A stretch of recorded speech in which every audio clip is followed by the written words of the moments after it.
Al-Fatihah.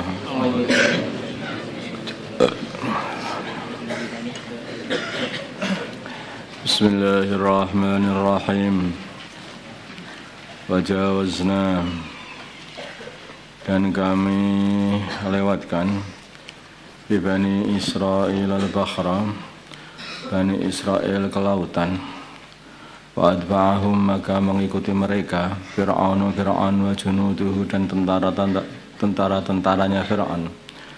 Baghayaw wa adwan, dengan melewati batas, wa adwan, dan memusuhi pada Bani Israel. Hadza idza adrakahu, sehingga ketika telah menemui Fir'aun, al-gharaku, tenggelam. Qala, maka Fir'aun berkata, amangtu, aku beriman, annahu, sungguhnya, la ilaha, tidak ada Tuhan yang berhak disembah, illalladzi, kecuali Tuhan, amanat, yang beriman, bihi, kepada Tuhan itu, Bani Israil, Bani Israel, wa ana, dan aku, minal muslimin, termasuk golongannya orang-orang yang Islam.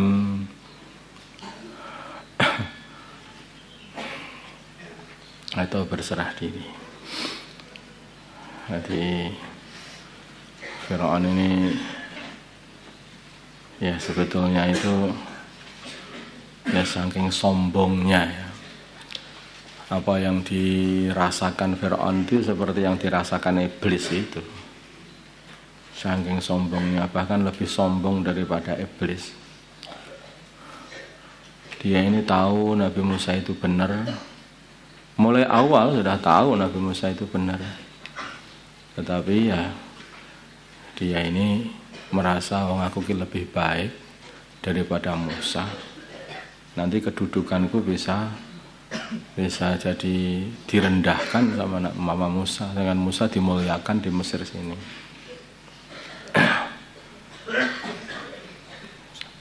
Karena ketakut kedudukannya itu hilang, malah mengatakan ana rabbukumul a'la, saya ini adalah Tuhan kalian yang tertinggi, ya saya ini. Padahal dia itu paham bahwa apa yang dikatakan Nabi Musa itu benar.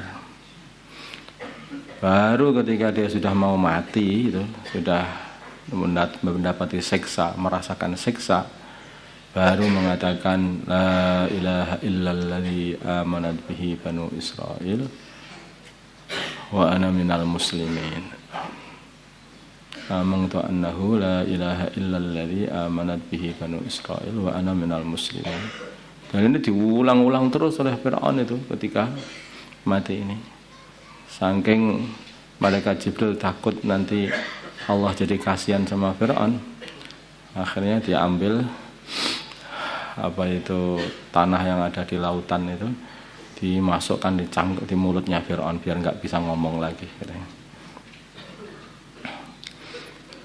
Diulang-ulang. Jadi orang itu kalau sombong ini nggak dapat hidayah.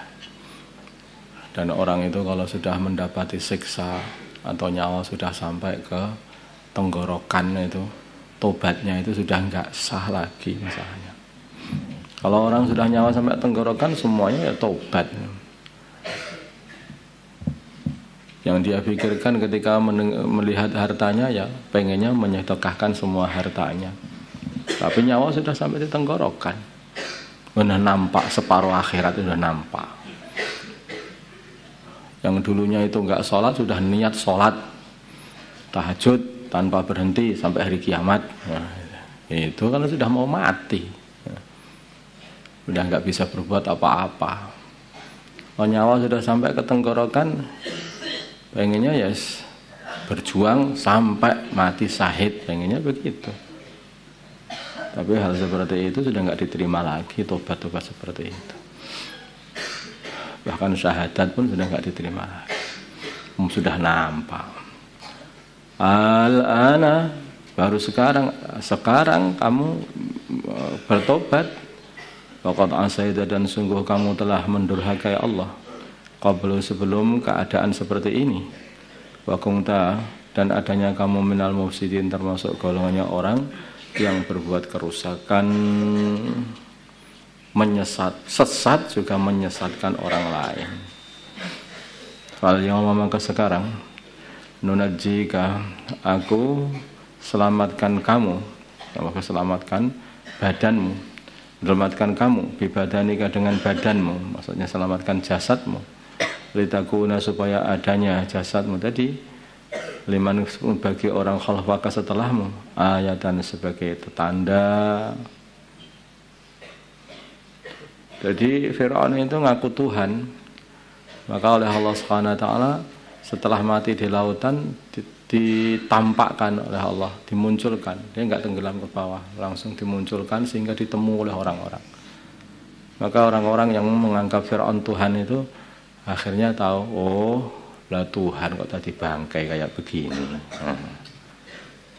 Dan Bani Israel sebagian orang iman-imannya kurang begitu kuat, atau mungkin dia ketakutannya nemen itu, merasa Fir'aun apa bisa mati ya kira-kira. Sehingga dimunculkan jasadnya Fir'aun itu, ini Israel akhirnya paham, oh ternyata mati ternyata. Awalnya masih syak Bani Israel itu, maka ditampakkan oleh Allah. Dan sekarang ini hanya Fir'aun itu hanya dibuat tontonan, Tuhannya dibuat tontonan sampai sekarang. Itu loh Tuhan, orang yang ngaku Tuhan itu jadinya hanya seperti itu. Dua tontonan dimasukkan dalam museum.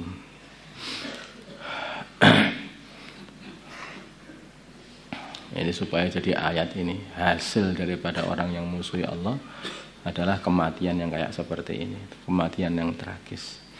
Memusuhi Allah, memusuhi utusannya Allah, memusuhi orang-orang yang beriman. Wa inna katsiran dan sungguh banyak minan nasi dari manusia di Mekah an ayat tidak dari ayat-ayat kami la ghafilun, sungguh orang-orang yang lalai tidak mau mengambil pelajaran. Walaqad bawwa'na dan sungguh kami telah tempatkan Bani Israel mubawwa'a sidqin, tempat yang bagus, ya, tempat yang bagus, ya, tempat yang mulia, yaitu ada di Sam dan Mesir.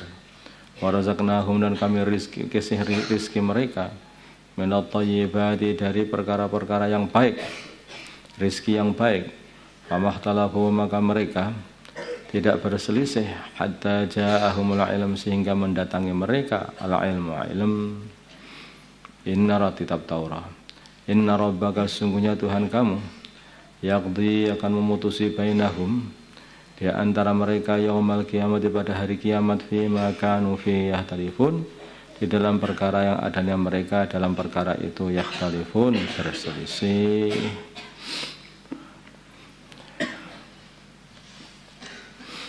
Datang ilmu malah berselisih. Karena apa? Ya tadi yudillu bihi katsira wa yahdi bihi katsira. Seharusnya kitab Taurat itu datang itu memberi hidayah. Tapi kalau orang itu enggak takwa, tapi malah orang itu jadi tersesat. Tapi kalau orang itu takwa, ya akan mendapatkan hidayah dari wahyu-wahyu Allah ini. Tapi kalau orang itu sudah enggak takwa, ya malah jauh. Dikasih didatangkan kitab malah jauh dari agama, didatangkan utusannya Allah malah ditentang, ya. Dirasakan teman-teman yang soleh itu yang mengajak mereka untuk masuk surga malah dimusuhi, ya. Orang itu kalau serusak hatinya itu enggak bisa. Allahumma shalli ala sayyidina Muhammad wa ala sayyidina Muhammad wa ala sayyidina Ibrahim wa ala sayyidina Allahumma rahmah sayyidina Muhammad Allahumma aghfir sayyidina Muhammad alih baina qulubi umat sayyidina Muhammad Allahumma ansur umat sayyidina Muhammad Allahumma ansur sultanan nasira sallallahu alaihi sayyidina Muhammad nabiyina alhamdulillahi rabbil alamin.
Thank you.